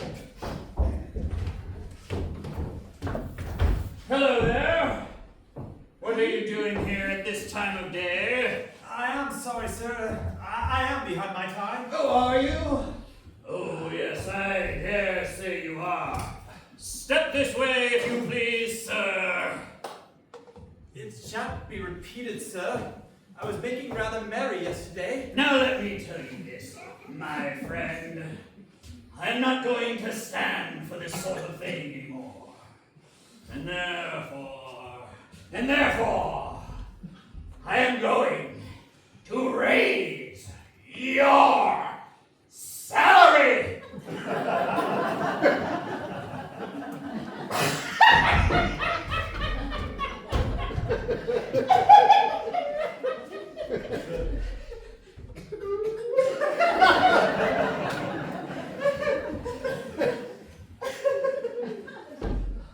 Merry Christmas, Bob.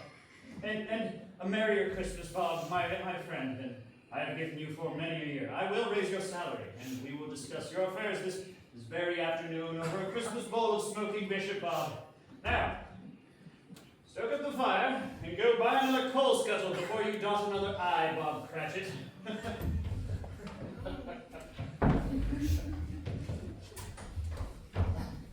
Scrooge was better than his word. He did it all and infinitely more.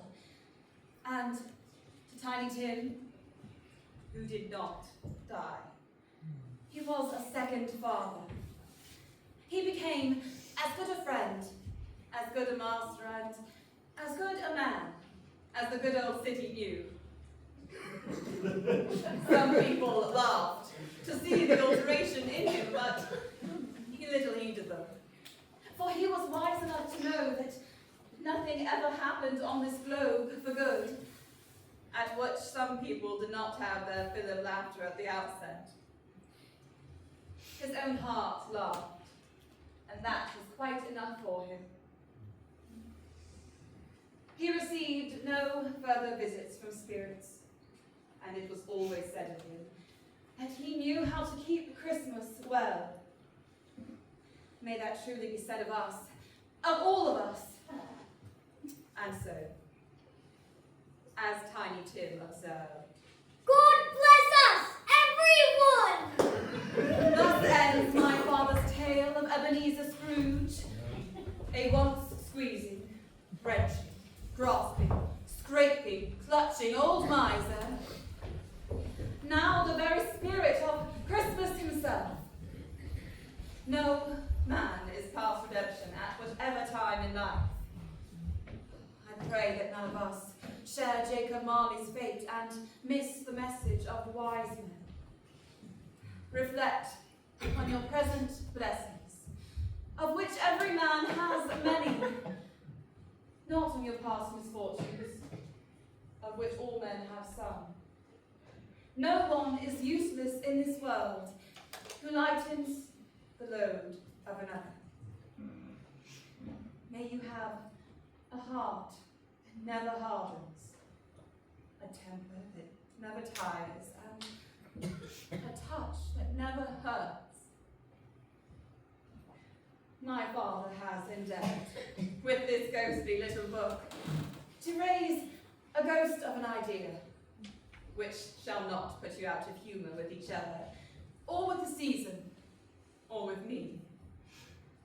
May it haunt your houses pleasantly. Merry Christmas.